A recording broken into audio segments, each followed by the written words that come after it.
E o vídeo de hoje do canal do Nicola cheio de notícias para vocês. Quero falar, por exemplo, sobre um meio atacante do São Paulo, bem pouco badalado por imprensa e torcida, que tem salário muito menor do que vários companheiros, mas que tem sido apontado pelo Fernando Diniz como o principal jogador do São Paulo em 2020. Preciso te atualizar também sobre Elias, aquele mesmo que já passou por Corinthians, Flamengo e acaba de deixar o Atlético Mineiro. Ele deve entrar nos próximos dias com uma ação milionária contra o Galo e está à procura de clube. Será que caberia no seu time do coração? Para fechar, tem notícia sobre o Rafael, que está trocando o Cruzeiro pelo Atlético Mineiro, o Jean, ex-palmeirense, que está se acertando com o Cruzeiro. Vou dar detalhes desse acordo e para fechar o Angulo. Lembra o Angulo, atacante do Palmeiras? Foi oferecido para o Vasco da Gama. Você quer saber como é que o Vasco respondeu? Conto para você daqui a pouco, além de falar sobre a polêmica, a enorme polêmica envolvendo o clássico do próximo sábado entre Cruzeiro e Atlético Mineiro, em que, ao que parece, será proibido para parte da torcida fazer referência à Série B.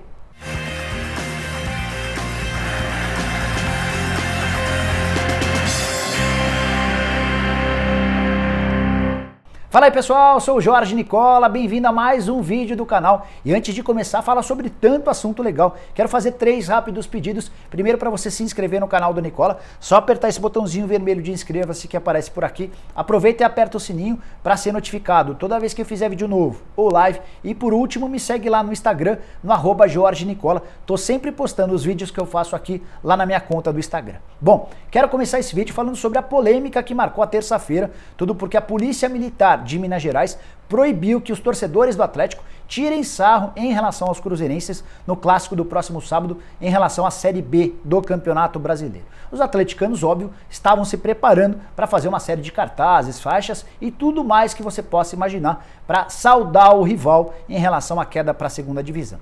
A Polícia Militar e as autoridades em Minas Gerais, ao que parece, preocupadas em não terem muito trabalho no próximo sábado, decidiram proibir qualquer menção a essa situação.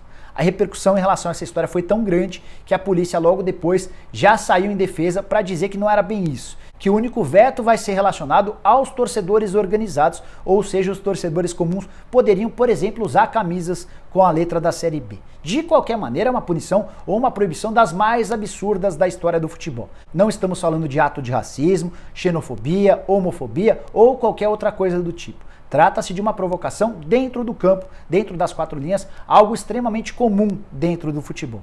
Até porque o cruzeirense cansou de zombar o atleticano nos últimos anos, porque o Atlético já havia caído enquanto o Cruzeiro não. E a repercussão dessa história já chegou às redes sociais com uma série de brincadeiras e provocações das mais malucas. Tem gente, por exemplo, preocupada com a possibilidade de o Boa Esporte enfrentar o Cruzeiro daqui pra frente, até porque o Boa tem no seu escudo a letra B. Outros brincam com a história de Belo Horizonte, nome da cidade, começar com a letra B. A partir de hoje vai ter gente dizendo apenas Belo Horizonte, quando quiser se referir à capital mineira. Para seguir falando sobre os times de Minas, quero te atualizar sobre Jean, lateral direito e volante do Palmeiras, que está sendo contratado pelo Cruzeiro. Pouquinho antes de gravar o vídeo, conversei com o Fábio Melo, que é o empresário do Jean. Ele cravou que nessa manhã foi tudo finalizado. O Jean, inclusive, já passou pela primeira bateria de exames médicos. Falta a segunda bateria. Ele até tem um problema de cartilagem, um problema antigo em um dos joelhos. Mas caso não exista problema nenhum nesse joelho, ele será anunciado como reforço do Cruzeiro até dezembro. Empréstimo feito pelo Palmeiras de graça. O Verdão ainda vai ajudar com parte dos salários. Algo entre 150 e 200 mil reais por mês serão bancados pelo Palmeiras. O Cruzeiro assumirá a outra metade. Como o contrato do Jean com o Palmeiras termina em dezembro, a partir daí o Palmeiras fica livre do acordo com um volante barra lateral de 33 anos de idade. Mas o Jean conseguiu convencer a diretoria do Cruzeiro a estender esse contrato por mais uma temporada, caso o Cruzeiro chegue à primeira divisão. Então, a volta à elite do Campeonato Brasileiro vai garantir ao Jean contrato até dezembro de 2021 com a Raposa, e aí, em 2021, obviamente que o Cruzeiro será responsável pelo pagamento de 100% dos salários do jogador que tem atuado muito pouco. Nessa temporada ele ainda nem estreou, estava fora dos planos do Vanderlei Luxemburgo. Na temporada passada foram só 11 jogos e na temporada anterior só 23 partidas. Certamente você leu nos últimos dias, relacionada à notícia da chegada do Jean ao Cruzeiro, que o Ivan Angulo, atacante colombiano contratado pelo Palmeiras no ano passado, também poderia ser contratado. Queria dividir uma outra informação exclusiva com você.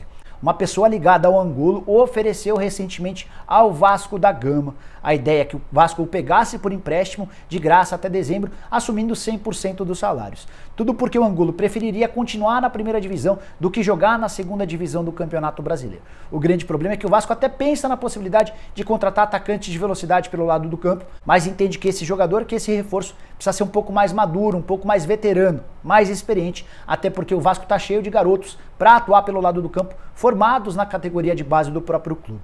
Então, nesse momento, o Vasco disse não a essa possibilidade e o natural, o mais normal, é que o Angulo seja reforço do Cruzeiro por empréstimo até dezembro. O Palmeiras talvez nem precise ajudar com o pagamento dos salários, até porque o Angulo tem um salário que cabe dentro do teto salarial estabelecido pela Raposa para essa temporada, que varia entre 150 e 200 mil reais por mês. E para fechar os assuntos envolvendo times mineiros, Rafael deve ser anunciado nas próximas horas como novo reforço do Atlético Mineiro. Ele já passou por uma bateria de exames médicos e deve assinar nas próximas horas um contrato com duração de 3 temporadas, com a possibilidade de prorrogação por mais uma. Em relação ao salário que ele tinha no Cruzeiro, salário só um pouco maior no Galo. O que pesou, o que fez com que o Rafael se mudasse de um rival para o outro foi a perspectiva de se tornar titular, algo que ele nunca conseguiu nos tempos de Cruzeiro. Foram quase 18 anos no Cruzeiro, é óbvio que nessa conta tem também categorias de base, mas desde que ele chegou ao profissional, o grande sonho era ter regularidade, era ter uma sequência de jogos, algo que ele não conseguiu por conta da presença do Fábio. O grande ponto é, essa negociação envolvendo o Rafael e o Atlético Mineiro é anterior à chegada do Jorge Sampaoli e vinha sendo conduzida pelo Rui Costa, ex-diretor executivo de futebol do Galo. Ele foi demitido, o Sérgio Sete Câmara, presidente do Atlético, continuou tocando essa negociação com o Fábio Melo, que é também um empresário do Rafael, e já chegaram a um acordo. Resta saber como é que o Sampaoli vai ver essa possibilidade da contratação de um outro goleiro, levando em consideração que o Sampaoli gosta de ter goleiros que saibam jogar com os pés. O Rafael até tem essa capacidade, tem essa habilidade. Nos tempos em que o Cruzeiro era comandado pelo Rogério Ceni, existia até uma perspectiva grande de que o Rafael tivesse mais espaço no time principal, exatamente por conta dessa técnica, dessa capacidade com a bola nos pés, mas o Sampaoli ainda não se posicionou em relação à chegada do Rafael. Torço para que dê certo. Trata-se de um baita goleiro que merece sim a oportunidade de jogar como titular de forma contínua. Quero falar agora sobre esse meio atacante pouco badalado no São Paulo, mas que é fundamental, pelo menos na visão do Fernando Diniz, dentro do elenco são paulino. Jogadores que ganham mais que ele são vários. Por exemplo, Pato, Pablo, Daniel Alves, Tietê, Juan Fran, Hernanes e por aí vai. Eu estou falando do Vitor Bueno, meio atacante de apenas 25 anos de idade, comprado de forma oficial pelo São Paulo no início desta temporada. Ele foi trocado pelo Raniel, pertencia ao Santos, o Raniel pertencia ao São Paulo, houve uma troca. E essa troca foi definida a partir de um pedido do Fernando Diniz.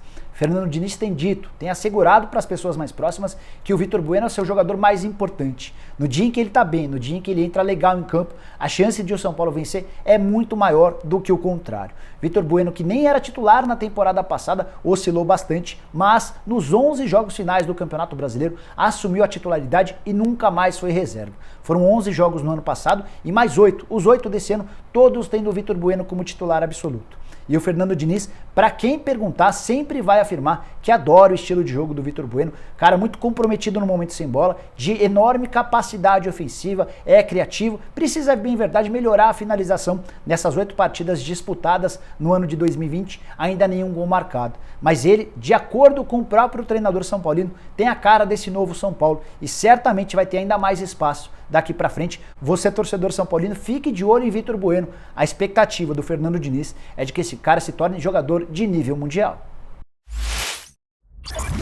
Para fechar, quero falar sobre Elias, volante que já passou por Flamengo, Corinthians e tinha contrato até o último dia 31 de janeiro com o Atlético Mineiro. Ele hoje tem 34 anos de idade e está à procura de clubes no futebol brasileiro.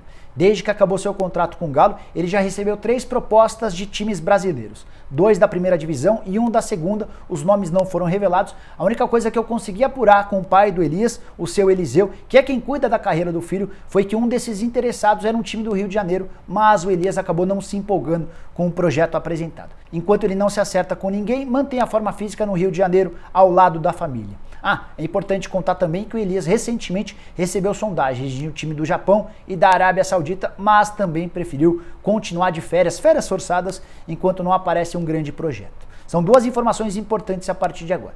primeira delas é que o Atlético ainda deve muito dinheiro ao Elias. 6 meses de salários, 6 meses de direitos de imagem, 13º, férias, entre outras coisas. Somando tudo isso, a dívida do Galo com o Elias chega a mais ou menos 3,5 milhões de reais. E se o Atlético até o final dessa semana não se posicionar, não prometer qualquer tipo de acerto, o Elias vai levar essa situação à justiça, processando o Galo, e essa dívida de 3,5 milhões pode chegar até 5 milhões de reais por conta de uma série de multas que estavam previstas em contrato para o caso de não pagamento. Segunda informação importante, o Elias adoraria voltar a jogar no Corinthians. Houve inclusive contato entre seus representantes e o pessoal do Corinthians desde que ele deixou o Atlético Mineiro. A informação que chegou ao jogador é de que o Thiago Nunes, nesse momento, não conta com o futebol do Elias, ou seja, não faz parte dos planos do timão do Thiago Nunes contar com o Elias. Essa situação só mudaria se o Thiago Nunes fosse demitido, mas ao que consta, pelo menos até esse momento, o Thiago Nunes segue prestigiado com a diretoria corintiana, e essa situação só vai mudar se o clube não conseguir passar para a próxima fase, para a fase de mata-mata do Campeonato Paulista. Enquanto isso, o Elias espera, aguarda por propostas e é mais um jogador veterano, com um currículo bastante vitorioso, desempregado nesse momento no futebol brasileiro. Casos parecidos, por exemplo, a de Ralf e Jadson, que também jogaram e fizeram sucesso com a camisa corintiana. Bom, pessoal, eram essas as informações que eu queria dividir com vocês nessa terça-feira. Espero que tenham curtido o vídeo e deem um like por aqui. Quem ainda não se inscreveu no canal do Nicola é bem fácil. Só apertar esse botão vermelho que aparece de inscreva-se durante todo o vídeo. Aproveita e aperta o sininho também, porque a partir daí você passa a ser notificado. Toda vez que eu fizer vídeo novo ou live, use o espaço para comentários para deixar opinião, sugestão, dúvida, crítica, seja lá o que for. E para fechar, quem tem Instagram me segue lá no @JorgeNicola. Tô sempre postando vídeos que eu faço aqui lá na minha conta no Instagram. Beleza? Até a próxima, tchau, tchau!